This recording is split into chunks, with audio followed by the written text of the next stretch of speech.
The danger of outgrowing everyone around you.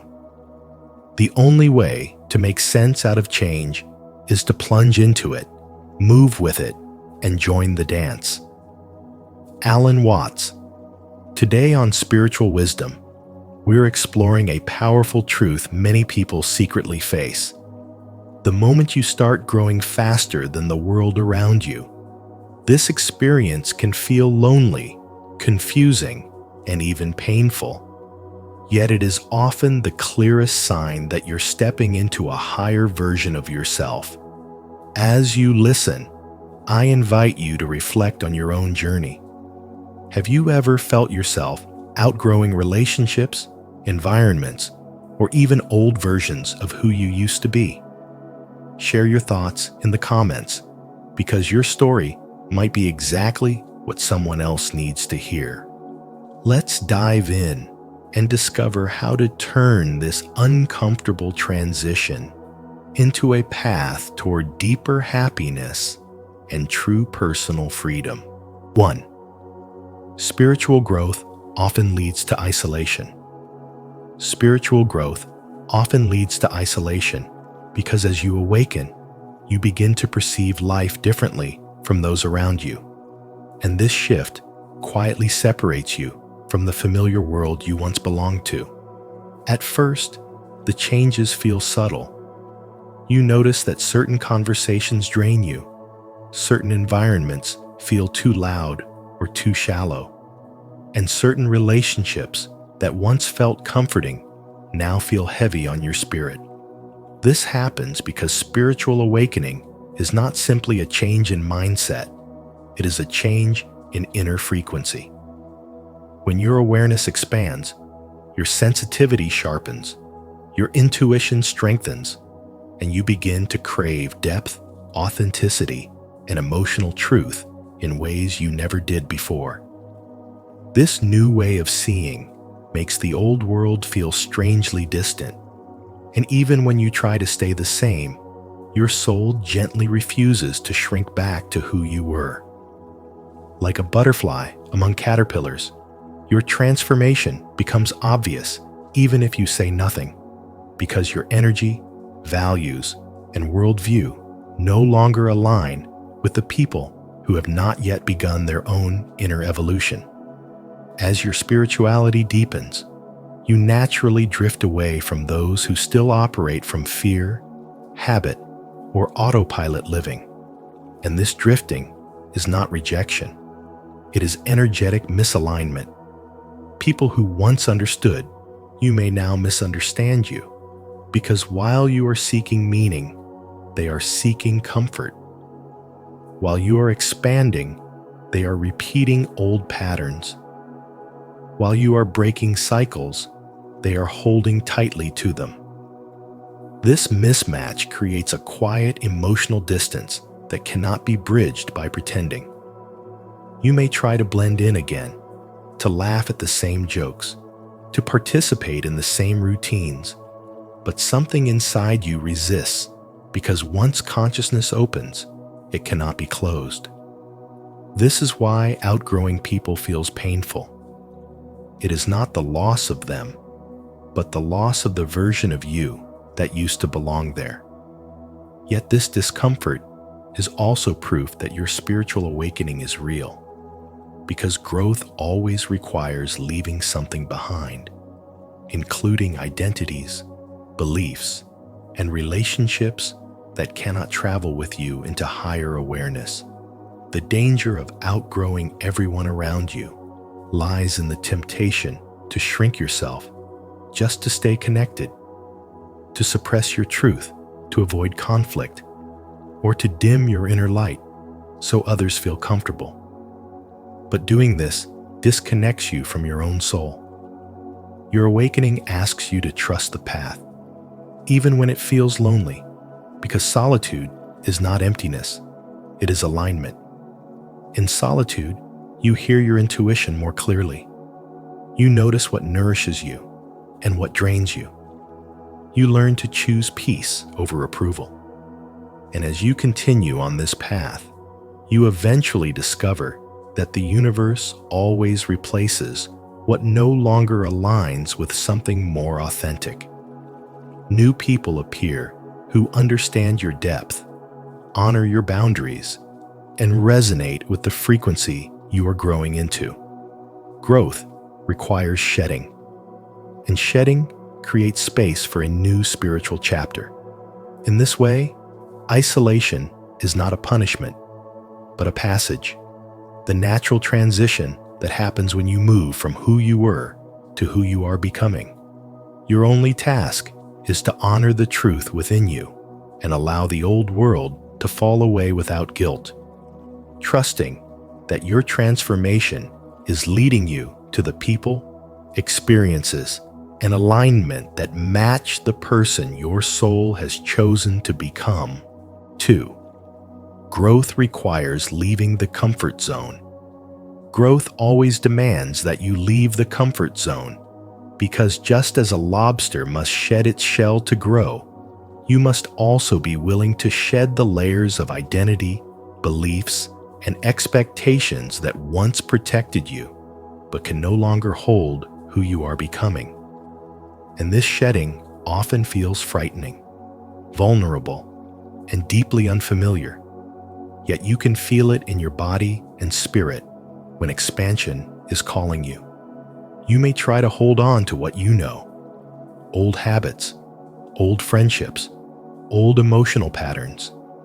But the moment your inner self begins to stretch, those structures start to feel tight, restrictive, and even painful, reminding you that in spirituality and spiritual development, transformation never happens inside familiarity. It happens in the courageous space where you choose growth over comfort. As you step into this space, you may notice the first signs of change in small yet powerful ways. Conversations that once energized you now feel empty. Activities that once defined you no longer express who you are. And relationships that once felt aligned now feel like they belong to a version of you that no longer exists. This moment of realization can feel destabilizing, as though you're being asked to walk away from everything that shaped you. But what is really happening is that your soul is guiding you beyond what is outdated, so that it can reveal what is authentic, calling you into deeper truth, whether or not the people around you understand it.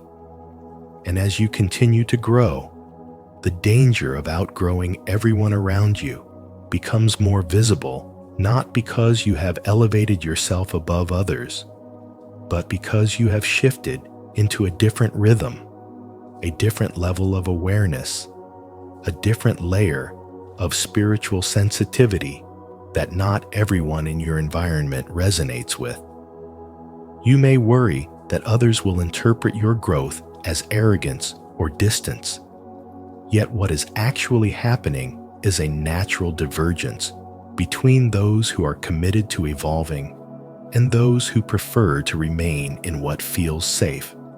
This divergence can bring moments of loneliness, especially when you start seeing things more clearly, responding more consciously, and choosing what nourishes your soul rather than what maintains familiarity. But loneliness is not a punishment. It is a transition period, the tender space between shedding the old shell and growing the new one, the space where your inner voice becomes louder because there are fewer external voices drowning it out, allowing spiritual development to deepen in ways you could not access while clinging to old roles. You may not feel ready for this shedding, and that is okay. No one ever feels fully ready to outgrow their life, but you are ready enough, and your readiness is shown in the simple truth that staying where you are hurts more than stepping into what is next. So as you move through this process, you will feel moments of grief, moments of liberation, moments of confusion, and moments of clarity, all weaving together into the quiet awakening that tells you that your inner world is evolving faster than your external world can keep up. And even though this evolution may separate you from the familiar, it is leading you toward relationships that match your frequency, environments that honor your growth, and a life that reflects who you truly are. The message you must carry forward is this: your expansion will not always be comfortable, and it will not always be understood, but it will always be necessary, because you were never meant to remain inside a shell that was only built for the earlier stages of your becoming. Comment below: I choose growth over comfort. If you're ready to rise beyond your old limits and step boldly into your higher self. 3. Outgrowing others is not superiority. Outgrowing others is never about being superior. It is about quietly realizing that your inner world is expanding in ways that no longer fit the patterns, expectations, and illusions you once lived inside. And this shift becomes clearer the moment you begin to see how much of your old life was shaped by unconscious conditioning, social pressure, and the need to belong. As Alan Watts said, you are under no obligation to remain the same person you were a moment ago. A truth that reminds you that real transformation is not meant to be glamorous or loud. It is meant to be honest. When you evolve, you do not rise above people. You rise above outdated versions of yourself. And this rise naturally creates distance, not because you are better, but because you are no longer willing to shrink to maintain the comfort of others. Yet this is where the danger quietly appears. When your growth outpaces your surroundings, the mind can slip into the very trap you are trying to escape. Spiritual ego. It whispers that you are more awakened, more conscious, more advanced than the people around you. But as Carl Jung warned, the greater the ego, the more distant one becomes from the soul. Your awakening is not an accomplishment, it is a remembering. It is not a crown, it is a responsibility. True spiritual wisdom demands that you remain rooted in humility even as you expand beyond old environments, because growth that breeds superiority is not growth. It is inflation disguised as enlightenment. Still, you cannot ignore the feeling of drifting from those who once felt familiar. Conversations that once satisfied you now feel shallow. Cycles you once tolerated now feel heavy. And relationships built on your old identity begin to lose their grip. This is not rejection. It is alignment. You are not pushing people away. Your soul simply refuses to dim itself to fit the rooms it has already outgrown. And when others misunderstand your distance, you must remember that evolution is rarely understood by those who are not yet ready to face their own. Outgrowing someone does not mean they are lesser. It simply means your paths are moving in different directions. As you continue expanding, you will notice that your inner clarity makes certain connections fall away naturally. There is no fight, no argument, no dramatic ending, just quiet separation. And in that separation, you may feel guilt, sadness, or confusion. But none of these feelings are signs that you are wrong. They are signs that you care. They are signs that your heart is changing faster than your environment. And it is in this delicate space that true humility becomes essential. You must hold your growth gently, remembering that not everyone evolves at the same pace, and that spiritual awakening is a deeply personal timeline. Real wisdom is knowing how to rise without looking down on anyone, how to advance without abandoning compassion, how to be free without becoming detached from humanity. Because the true danger of outgrowing others is not the distance created between you and them, It is the distance created between you and your own humility. When growth makes you softer instead of harder, kinder instead of colder, and more conscious instead of more superior, then your evolution becomes real, rooted, and aligned with the soul rather than the ego. This is the essence of spiritual awakening, the quiet expansion that Carl Jung spoke of and Alan Watts understood deeply. Growth that humbles you, opens you, and calls you to walk through the world with greater awareness, not greater pride. 4. Dual existence creates inner tension.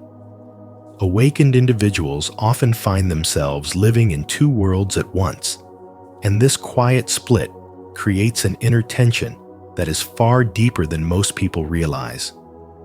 On one side, you move through the familiar landscape of everyday life, work, relationships, responsibilities, expectations, where you are still expected to play the same old roles with the same old consistency.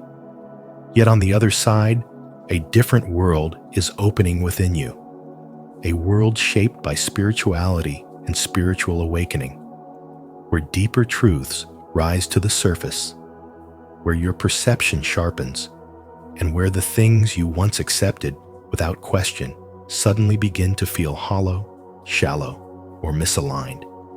This inner world pulls you into a kind of clarity that demands emotional intelligence and self-awareness, forcing you to navigate your life without betraying the emerging version of yourself that sees, feels, and understands life on a more profound level.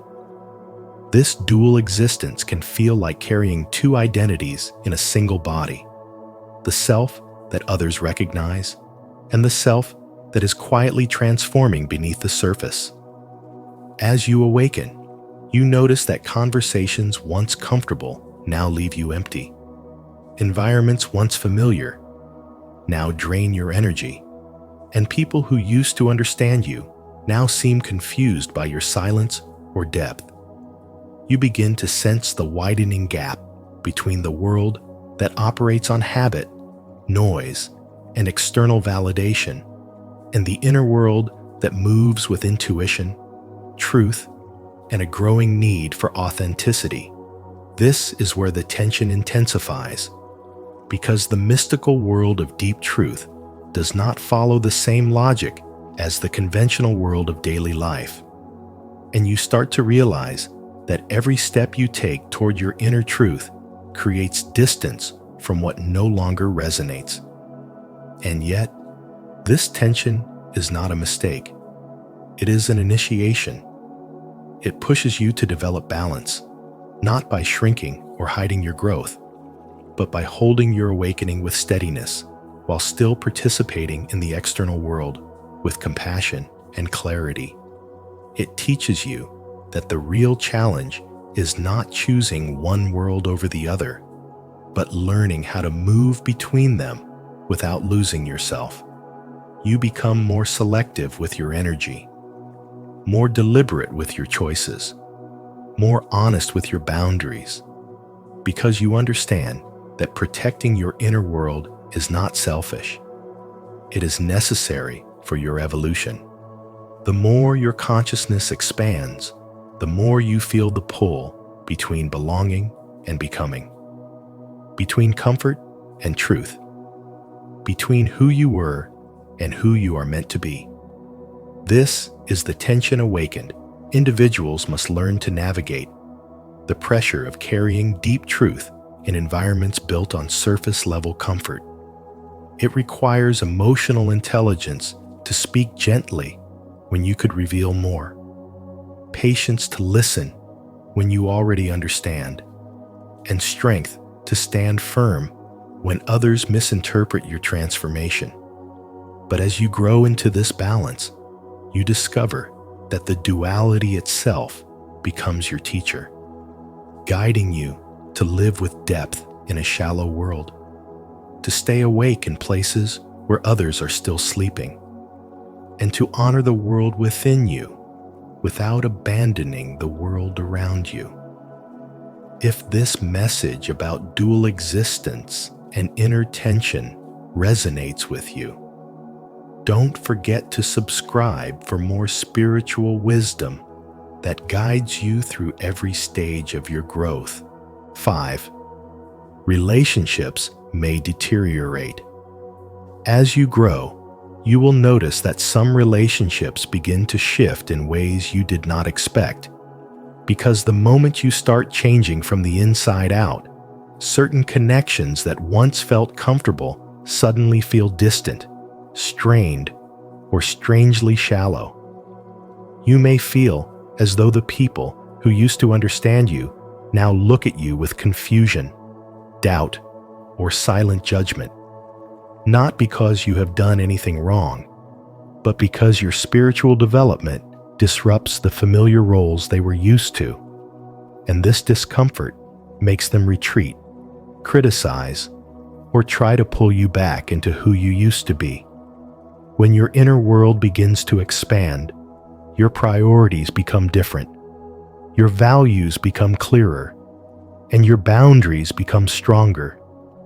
And although this growth is healthy, it can make others feel like they are losing access to the old version of you they depended on. Some people were comfortable only when you were smaller, quieter, more forgiving of behaviors that drained you. And as you begin to honor your own energy, step into deeper spirituality, and make choices aligned with your truth, you naturally create a distance from anyone who was attached to your past identity. What you must understand is that not everyone can meet you at this new level of awareness. And instead of rising with you, some people react with insecurity because your evolution highlights their stagnation. Conversations that once felt natural may now feel empty because you are no longer interested in gossip, chaos, or surface-level talk. Your mind now gravitates toward depth, clarity, and intention, and this creates an invisible separation between you and those who are not ready for that kind of honesty. You might feel guilt for outgrowing people you once loved deeply, but guilt is only a sign that your heart is compassionate, not a signal that you should shrink yourself. Growth does not wait for anyone, and spirituality will always guide you toward alignment, even when your mind wants to hold on to what is familiar. Some people will criticize you for changing because they miss the version of you that made them comfortable, but their reaction says more about their internal limitations than it does about your progress. When your presence no longer matches the unspoken agreements of a relationship, the relationship naturally loosens its grip. And this is not a failure, it is clarity. You are not abandoning anyone. You are simply refusing to betray yourself for the sake of maintaining connections that can no longer survive your expansion. The people who truly value you will adjust, grow, and learn to understand the person you are becoming, while those who cannot adapt will fade from your life effortlessly. This is the quiet cost of spiritual development. Realizing that not everyone who started with you will continue with you, and that outgrowing people is a sign of deep inner evolution, not selfishness. When these shifts happen, let them happen with grace. Remind yourself that your growth is sacred, and accept that some relationships are meant to teach you, not accompany you forever. 6. Hiding your truth leads to fragmentation. Hiding your truth does not just create a small internal conflict. It creates a deep and ongoing fragmentation within you. Because every time you pretend to be someone you are not, you divide yourself into pieces that no longer know how to work together. When you try to fit in on the outside while awakening on the inside, you begin to live a double life that slowly drains your energy, your clarity, and your authenticity. Alan Watts captured this perfectly when he said, "Trying to define yourself is like trying to bite your own teeth," reminding you that whenever you shapeshift just to be accepted, you move further away from the self that is real. And even though pretending may offer temporary social comfort, it creates long-term spiritual discomfort because you cannot build a peaceful life on top of a divided inner world. This division intensifies because one part of you is waking up seeking truth, craving freedom, wanting deeper spiritual wisdom, while another part clings desperately to the version of you that others approve. Of Carl Jung warned that the privilege of a lifetime is to become who you truly are. Yet becoming who you truly are is impossible if you keep abandoning yourself in small, subtle ways. Every time you say yes, when your soul means no. Every time you silence your inner voice to protect someone else's comfort. Every time you pretend you don't feel what you feel, you widen the gap between your outer life and your inner reality. At first, the distance seems manageable, but with time, the gap becomes a canyon you can no longer cross without losing yourself. And as this canyon widens, exhaustion shows up, not because you are weak, but because you are carrying the weight of two identities. Pretending demands performance, and performance demands energy, and eventually the cost becomes unbearable. You start to feel disconnected, misplaced, or strangely absent in your own life.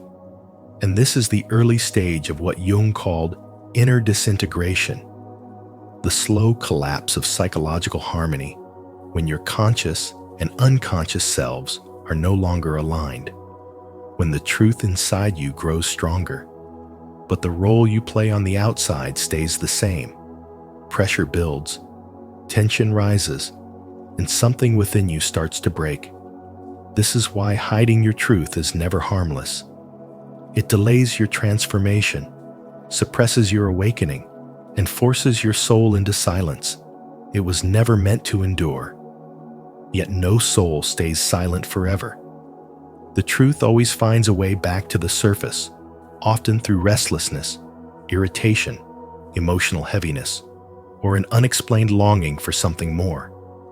These are not weaknesses. They are signals that your deeper self is tired of being hidden. The danger of outgrowing everyone around you is not the loss of relationships. It is the loss of yourself. If you keep shrinking to stay where you no longer belong, when you finally stop hiding, when you allow your awakening to be seen instead of suppressed, you stop fragmenting. Your inner world begins to reunite, and you can finally live with the honesty, integrity, and quiet power your soul has been asking for all along. If this insight on the danger of hiding your truth has helped you see the power of living authentically, let us know. When you're ready to embrace your real self and stop fragmenting your spirit, comment, "I choose truth" below. Your engagement helps us create more spiritual wisdom that speaks directly to your journey. 7. The loneliness is a rite of passage. Loneliness in this stage of your growth is not an accident, but a rite of passage carved into the path of every soul moving toward true spirituality. Because when you begin to outgrow your old patterns, your old roles, and the identities you once used to survive, life naturally leads you into a space where the noise fades and the silence becomes your teacher. Although this silence can feel heavy, it is actually the threshold of spiritual awakening that every awakened individual must walk through. This spiritual loneliness, often described as the dark night of the soul, is not a collapse, but a sacred dismantling, a moment when everything that is false, conditioned, or borrowed begins to fall away. It marks the quiet death of the false self, the part of you shaped by expectations, fear, validation seeking, and old emotional wounds. And even though this inner death feels disorienting, it is the only way the authentic self can be born. You may feel as if you no longer belong in the places where you once felt comfortable, as if the conversations around you no longer nourish you, or as if you are drifting away from people you once loved. Yet this drifting is not abandonment, but transformation, a subtle way the universe rearranges your life, so the next chapter can be built on truth rather than illusion. As this transition deepens, the loneliness you experience is not proof that something is wrong with you, but evidence that something deep within you is awakening your intuition, sharpening, your boundaries strengthening, your tolerance for superficiality thinning, and your desire for meaning expanding. The disorientation you feel is the soul shedding what no longer resonates, much like a snake releasing its old skin. It is uncomfortable, but it is necessary because the new self cannot emerge while clinging to old versions of life. This inner crossing between who you were and who you are becoming feels like standing between two worlds, with the past behind you and the future calling you forward. But the bridge between them can only be crossed in solitude, and although solitude feels harsh, it is in this space that you begin to hear your soul clearly for the first time. The false self thrives in noise, but the true self rises in silence. When you look closely, you will realize that this loneliness is not emptiness, but purification, not loss, but rebirth, and not failure, but the beginning of a profound inner reorganization. Everything you are shedding is making room for the real you to finally breathe. One who lives with deeper clarity, stronger integrity, and a truth that no longer bends to fit the world, but invites the world to meet you as you are. 8. A new tribe will find you. When you start shedding the old shell of who you used to be, you undergo a quiet but powerful transformation that naturally distances you from the environments, conversations, and relationships that no longer match your inner growth. And this shift often feels uncomfortable because it forces you to step into a space where familiarity fades before anything new appears.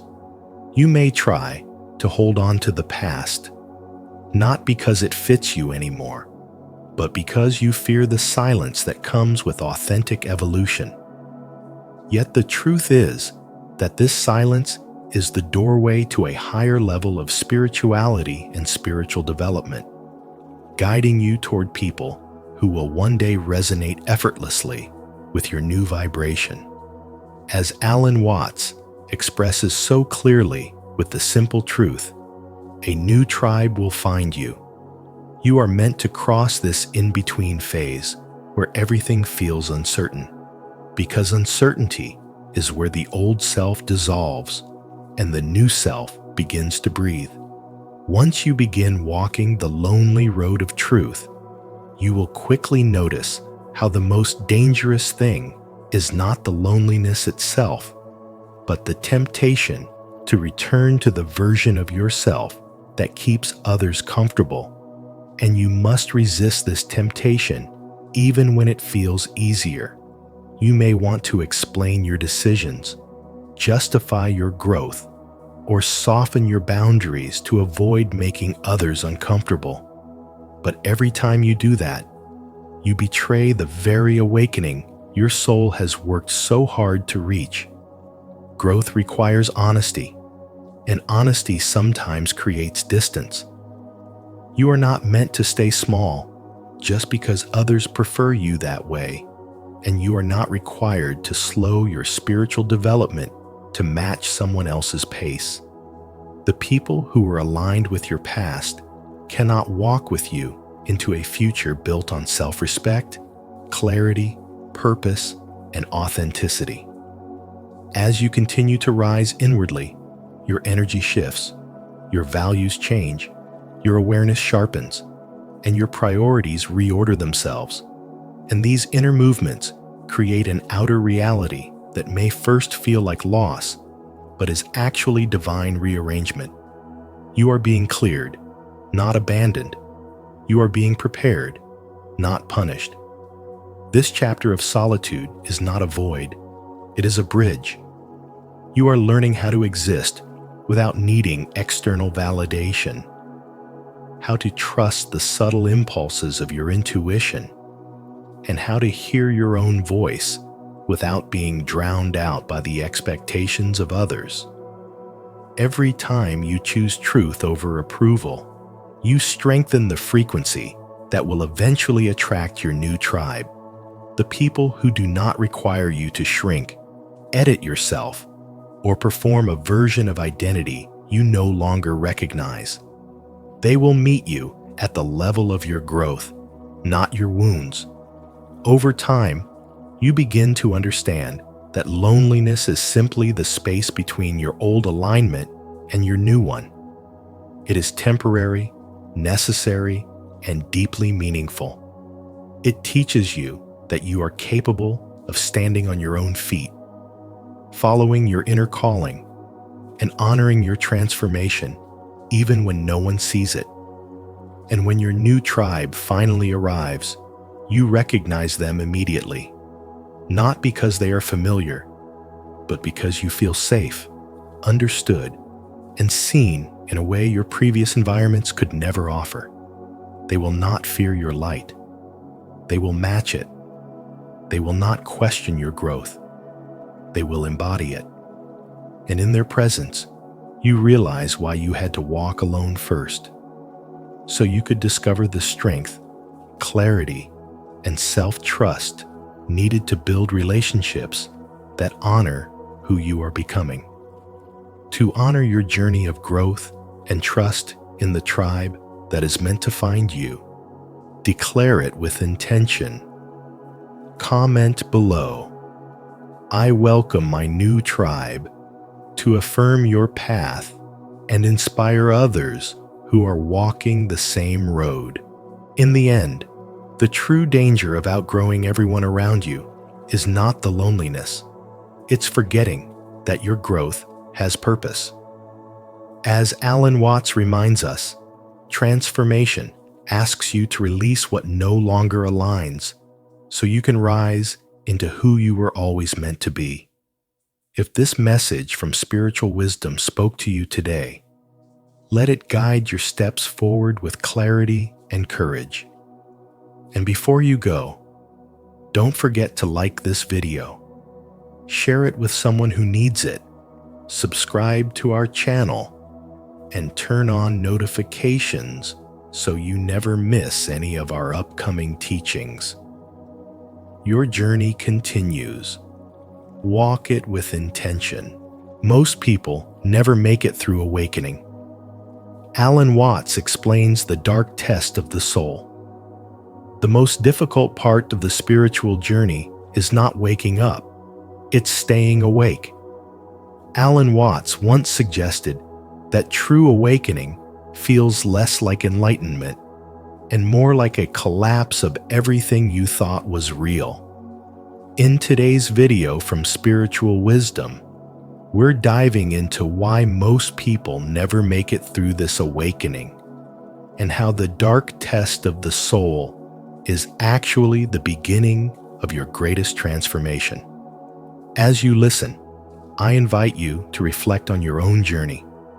Have you ever experienced a moment when the world felt strangely unified, as if the boundaries between you and everything else dissolved? If so, share your experience in the comments below. Your insight may help someone else on their path. 1. The illusion of the separate self is shattered during awakening. Most people move through life tightly attached to a personal storyline. Your name, your memories, your roles, your beliefs. Yet Alan Watts reminds us that this separate self is only a mask, and the true process of spiritual awakening begins the moment that mask starts to crack. You may not notice it at first, but it appears in those strange, sacred moments when the boundaries of you dissolve. When a piece of music absorbs you so completely that the listener disappears. When standing under trees makes you feel as if nature is not around you, but happening through you. Or when washing dishes becomes so effortless that there is no doer. Only the simple movement of water and light. These moments are not accidents. They are small fractures in the illusion, revealing that the separate self you have been defending your entire life is not the fixed identity you believed it was. And this is exactly why awakening feels frightening, because the mind interprets the dissolving of identity as death, even though it is the beginning of clarity. As this illusion starts to fall apart, the mind instinctively panics and clings harder to labels, opinions, routines, and familiar emotional patterns. It tries to rebuild the image of me again and again because it believes survival depends on it. But spiritual awakening is the gentle invitation to see this panic without becoming it, to notice fear as an echo of habit rather than a sign of danger. When you allow the moment to unfold without rushing to rebuild your story, you begin to sense something deeper. That what you truly are is not the identity you perform, but the awareness that silently witnesses everything, every thought, every emotion, every role rising and fading within it. From this space, life changes in subtle but powerful ways. Relationships soften because you no longer argue to protect a fragile image of yourself. Creativity flows more naturally because it no longer needs to impress anyone. Even simple routines feel lighter because you stop pretending there is a separate you, controlling everything, and instead, you participate in life as it unfolds.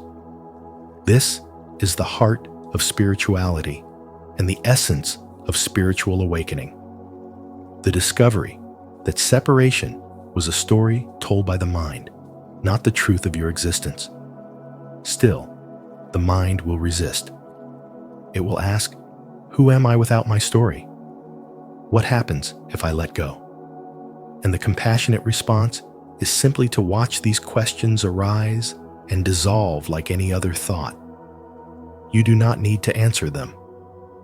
You only need to stay present long enough to see that nothing essential is being lost, only the illusion that kept you small.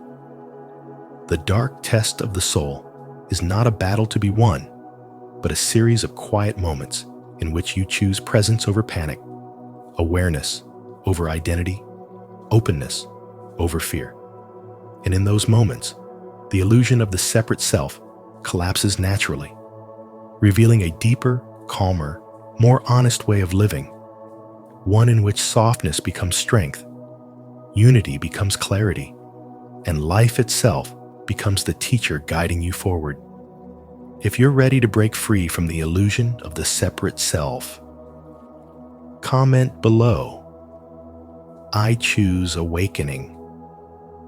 Let this be your commitment to seeing life with new eyes and stepping boldly into your spiritual transformation. 2. Awakening is a collapse, not a comfort. Awakening is a collapse, not a comfort. And when Alan Watts explored this truth, He revealed that spiritual awakening is not the peaceful rising most people fantasize about, but a profound collapse of everything you believed yourself to be. A shattering of the personal narrative you spent years building. You feel the psychological map of me begin to disintegrate, and as this inner structure falls apart, you step into a raw sense of groundlessness where your mind loses the familiar reference points it once clung to for safety. The ego, terrified of losing control, interprets this as danger, as if something essential within you is dying, and so it urges you to return to old habits, old identities, and old stories, because they offer the illusion of stability. This is why Alan Watts often said that awakening is not about gaining something new, but about watching what is false fall away. Because what collapses is never your true self, but the layers of conditioning that have wrapped around you for years. As this collapse deepens, you feel the tension between who you were taught to be and who you truly are. And this tension becomes the dark test of the soul. Most people turn back at this threshold, not because awakening is impossible, but because the disorientation feels unbearable. They have never been taught that losing the false self is part of genuine spirituality and essential for real spiritual development. You, however, are being invited to stay with the discomfort long enough to see what exists beneath it. When your identity starts dissolving, it can feel like the floor of your life has fallen open. Yet this emptiness is not a void meant to swallow you. It is room for you to expand, to see beyond the rigid personality you used to defend so fiercely. In these moments, you meet the part of yourself that has always watched from the background, the awareness untouched by your past, your roles, your successes, or your traumas. This awareness is not collapsing, it is emerging.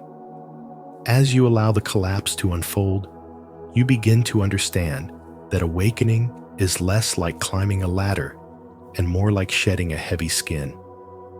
You do not become someone new. You stop pretending to be someone you never were. And even though your mind may resist, insisting that certainty is safer than truth, you slowly recognize that the collapse is not destroying you. It is dissolving your illusions, one by one, until only what is real remains. The fear you feel is simply the ego losing its grip, and the confusion you feel is the old narrative unraveling, making space for a deeper, quieter clarity to rise. This is the moment when spiritual development becomes visible, not as an idea you talk about, but as an inner shift you can feel in your bones. Awakening asks you to surrender the comfort of your old identity and trust the unknown that opens inside you. It asks you to let the collapse happen without running from it, without distracting yourself, without trying to rebuild your old life. Because when the collapse finishes, you realize that nothing essential was lost. Only the walls around your true self crumbled.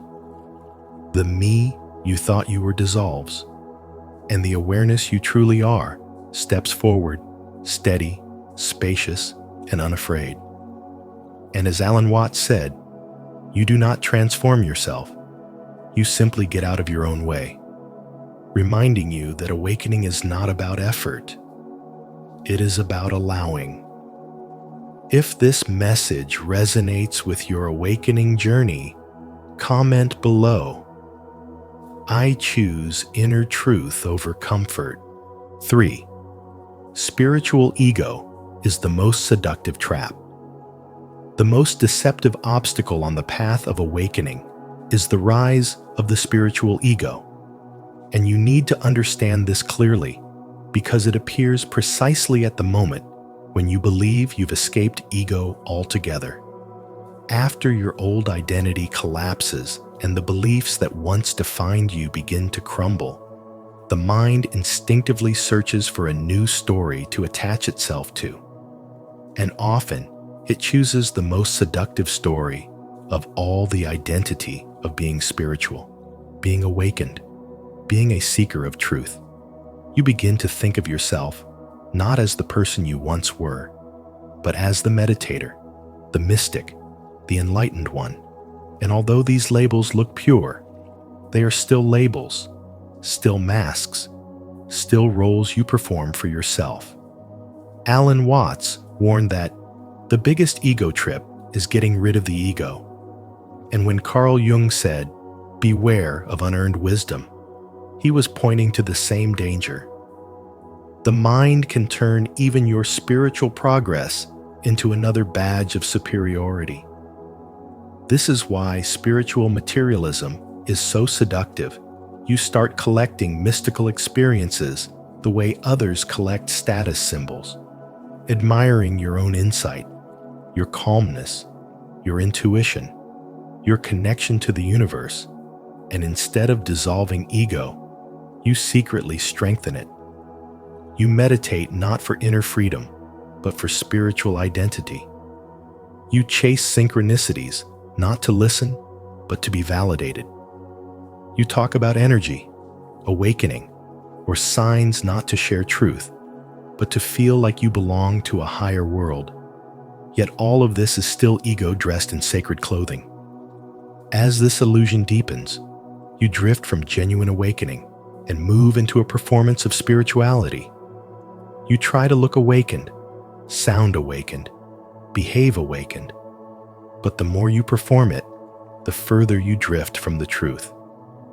The spiritual ego wants to feel chosen, elevated, special, and it whispers, "You are different from them," creating a subtle divide between you and the world, even as you believe you are transcending separation. This is why the trap is so dangerous. It feels righteous, noble, and enlightened. But true spiritual wisdom strips away not only your old identity, but also the spiritual identity you build to replace it. Because authentic awakening has no interest in titles, roles, or being spiritual. Real awakening is quiet, humble, soft, and deeply human. It makes you more grounded, not more special. More compassionate, not more superior. More aware, not more inflated. And the deeper you go, the more you realize that awakening is not something you wear like a robe. It is something you live through sincerity, honesty, and a willingness to see your own shadow without hiding behind sacred language or mystical airs. When you begin to see this clearly, you understand what both Alan Watts and Carl Jung were trying to tell you. That ego can survive even its own death, that it can disguise itself as light, and that the real test of the soul is not whether you look spiritual, but whether you can release every identity, good, bad, sacred, or ordinary, and stand in the truth without needing to be anything at all. Only then does awakening begin to reveal itself, not as a title or a personality, but as a quiet unfolding of freedom, presence, and reality as it is, without performance, without pretense, and without the seductive mask of the spiritual ego. 4. Teachers and gurus can become new attachments. Teachers and gurus often appear as lights on the path, yet that light becomes dangerous the moment you turn it into a substitute for your own seeing, because the subtle trap of spirituality is not in following a teacher, but in believing that someone else can finish the journey for you. You may admire a guru's clarity, their confidence, or the way their presence calms the room. And at first, this admiration feels innocent. But slowly, quietly, it can grow into dependency. And dependency becomes the very chain that prevents spiritual awakening. Not because the teacher intends to mislead you, but because your mind begins to whisper that awakening is something they possess and you must earn. The moment you believe that truth lives in someone else more than it lives in you, you reinforce the separation between seeker and sage, between the one who is lacking and the one who is complete. And this separation is exactly what awakening dissolves. So the trap is subtle and psychological, not dramatic or obvious. You may hear a teacher say, "Look inward." Yet instead of looking, you wait for them to give you confirmation that you've looked correctly. You may hear them say, "The answer is in your awareness." Yet you keep returning to their words to feel safe. And in this cycle, you replace your own inner authority with their voice, which Alan Watts warns becomes a new form of imprisonment disguised as devotion.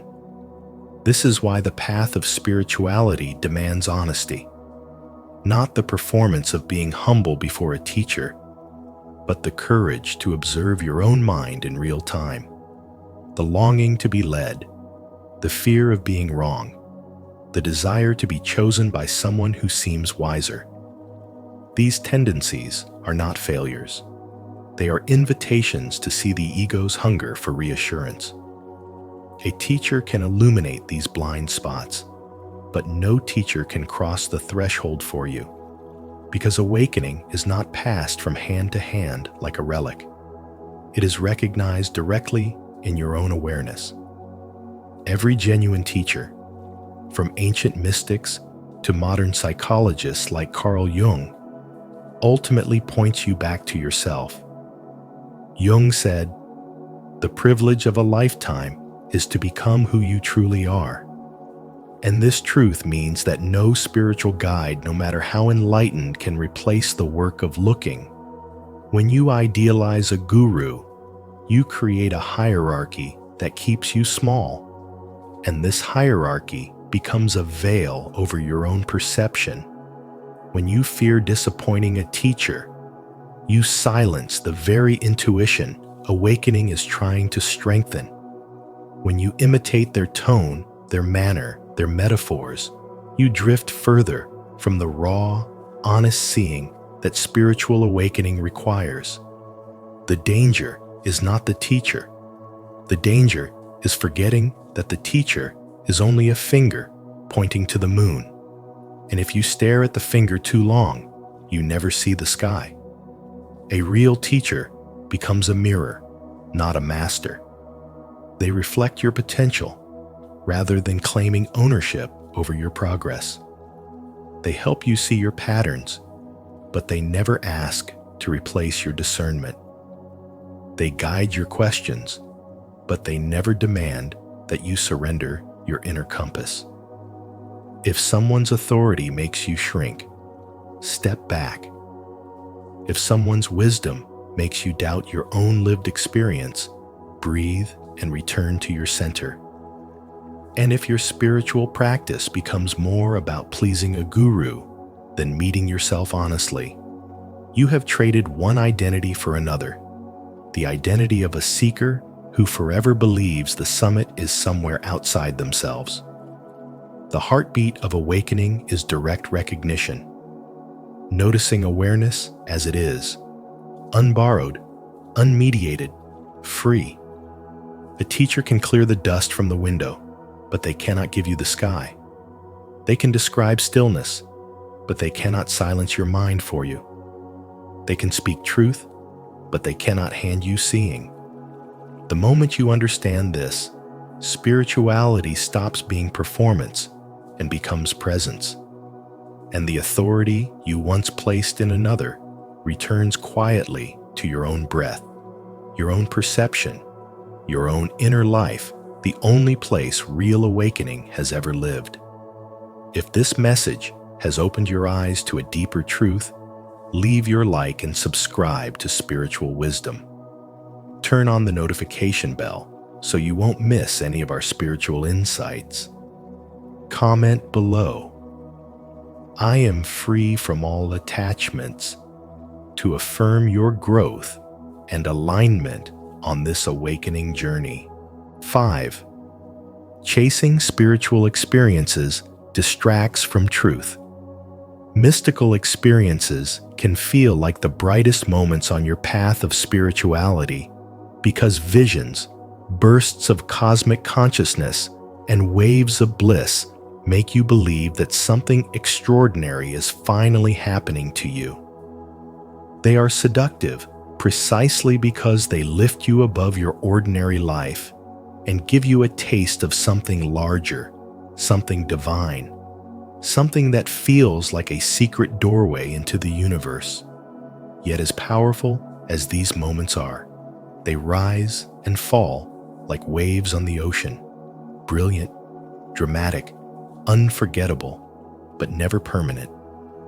And this is where many people unknowingly step into the trap that Alan Watts warned about. Because when these highs fade, the mind instantly begins searching for the next one, convinced that spiritual development must mean collecting more highs, deeper visions, and stronger sensations. The truth is that this constant chasing pulls you away from the very awakening you are hoping to reach. You become attached to the waves instead of learning to rest in the ocean beneath them. When I speak directly to you, I want you to see how subtle this trap is, because it disguises itself as progress. You tell yourself you are growing because you felt something intense. You tell yourself you are awakening because you saw something unusual. But when the high disappears, as it always does, you feel lost again, and you start believing that you must chase another experience to stay on the path. This is what many teachers call spiritual materialism, where inner states become spiritual trophies and mystical moments become something you try to possess rather than understand. What most people never realize is that true awakening is not a moment of intensity at all. It is the quiet, steady, ever-present awareness that exists underneath every moment when you are joyful, when you are afraid, when you are confused, and when you are simply washing dishes or walking outside under an ordinary sky. This awareness is always here, always unmoving, always watching, always holding every experience that comes and goes. It is the ocean itself, not the waves that briefly rise upon it. And because people are so addicted to the waves, they overlook the stillness that never leaves. The mind loves drama, proof, excitement, emotional fireworks, anything that feels special enough to confirm you are making progress. But spirituality matures when you stop needing proof and start realizing that truth does not need to shout. Awakening is not loud. It is not sudden. It is not a cosmic fireworks show. It is a quiet seeing, a grounded clarity, an inner steadiness that remains even when nothing extraordinary is happening. When you can rest in that awareness, when you can sit in silence without waiting for a vision or a sign, that is when real spiritual development begins to unfold. You stop chasing the extraordinary and start noticing the sacred in the ordinary. You stop measuring your worth by how intense your experiences are and begin recognizing the deeper transformation happening beneath the surface. And in that shift, you finally understand that you were never meant to collect waves. You were meant to sink into the vast, calm, unshakable ocean that has been holding you all along. 6. The dark night of the soul is unavoidable. Every authentic awakening leads you into the dark night of the soul, a place where everything you once relied on begins to fall apart. It feels as if life is deliberately pulling the ground from beneath your feet. your spiritual practices stop working. Your beliefs lose their meaning. And even the presence of God seems to vanish. You start to question yourself. Why is this happening when I have done everything right? But the truth is, this collapse is not punishment. It is purification. The dark night burns away the illusions of control and the layers of spiritual pride that keep you attached to the idea of being enlightened. As Alan Watts once said, you are the universe experiencing itself. And to realize that truth, you must first lose every concept that separates you from it. This phase can feel terrifying because the mind no longer finds comfort in its usual certainties. You can no longer rely on spiritual highs or external validation. The prayers that once brought peace may now bring silence. The rituals that once grounded you now feel hollow. Yet this emptiness is not meaningless. It is sacred space where the false self dies so that the true self can awaken. Carl Jung called this descent a necessary stage in individuation, reminding us that there is no coming to consciousness without pain. When you fall into this darkness, the ego resists with all its strength, telling you to run toward new teachers, new philosophies, or new paths. But every escape only delays the transformation. The darkness you avoid today will return tomorrow until you dare to face it fully. When you stop running and allow yourself to sit within the unknown, something profound begins to unfold. The despair softens into stillness. The silence reveals wisdom. What once felt like abandonment now feels like invitation, a call from your soul to surrender every belief that kept you separate from life itself. In that surrender, you discover that God was never absent. Only your image of God was. You realize that awakening is not about reaching light, but about embracing both light and shadow with equal reverence. The dark night of the soul, then, is not a mistake in your spiritual journey. It is the journey. It dismantles every illusion until nothing false remains, leaving only what is pure, whole, and eternal within you. Through this passage, spiritual wisdom deepens not as theory, but as lived truth. And when you finally emerge, you do so not as someone who has found, but as someone who has become one with the divine pulse that has always been within. If this message resonates with you, comment below. I'm facing the dark night with courage. Your voice helps us understand you better and create deeper content for your journey. 7. The end of seeking is the beginning of true freedom.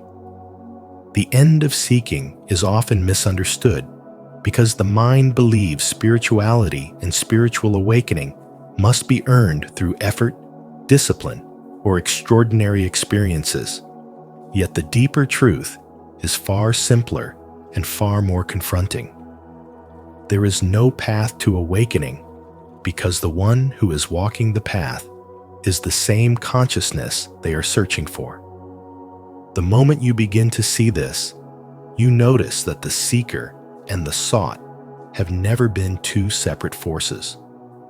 They are a single movement of awareness looking at itself through different masks. This is why so many teachers repeat the same paradoxical truth. What you are seeking is already here. And the journey is not about becoming something greater, but about dissolving every false layer that convinces you that you are anything less than the ground of being itself. The ego resists this because it thrives on becoming better, becoming wiser, becoming awakened. But awakening is not an accomplishment.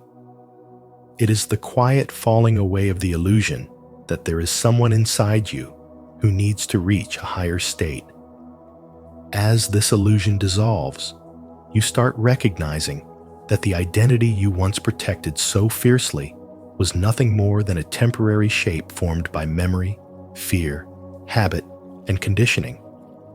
When that shape begins to soften, what remains is not a new or improved version of you, but the open, clear presence that has always been watching your life unfold from behind the scenes.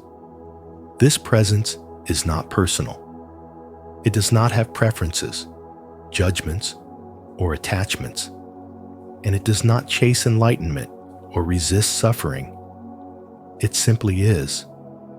And when you begin to rest as that presence even for a moment, you experience what many call true freedom, because the pressure to become fades, and the longing to find something outside yourself loses its grip. You realize that awareness has always been here, quietly holding every moment of your life, and nothing you could seek would bring you closer to yourself. From this clarity, even the most ordinary parts of life become sacred. When you wash your hands, you feel the water without a thinker behind the sensation. When you walk, there is only the movement of walking without the story of the walker. When you breathe, there is simply breath, not your breath, but breath happening in the vast field of awareness.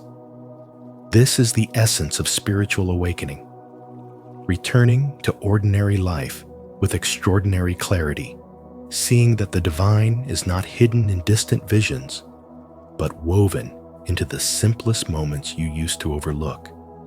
You begin to understand why mystics say enlightenment is not about escaping the world, but seeing it as it truly is, without distortion. As even the identity of the awakened one dissolves, something deeper reveals itself. The recognition that consciousness is not inside you. You are inside consciousness. You are a temporary expression of something timeless, appearing for a while as a human life. And when this becomes clear, the game of becoming ends. What survives is not the personality you once identified with, but the spacious awareness that shines through it. In that recognition, life stops being a search and becomes a simple, peaceful unfolding, where presence sees itself through every experience, every breath, every step, and realizes it was never divided to begin with. In the end, the dark test of awakening is not meant to break you. It is meant to reveal you. As Alan Watts teaches, awakening strips away the illusion of separation so you can finally meet the truth of who you are. If today's message from Spiritual Wisdom has helped you see your own journey more clearly, let it be a reminder that every moment of confusion, fear, or surrender is guiding you toward deeper awareness and inner freedom. If this spoke to your soul, please like this video, share it with someone who needs it, subscribe to Spiritual Wisdom, and turn on notifications so you never miss our upcoming teachings. Your awakening matters, and you don't have to walk this path alone.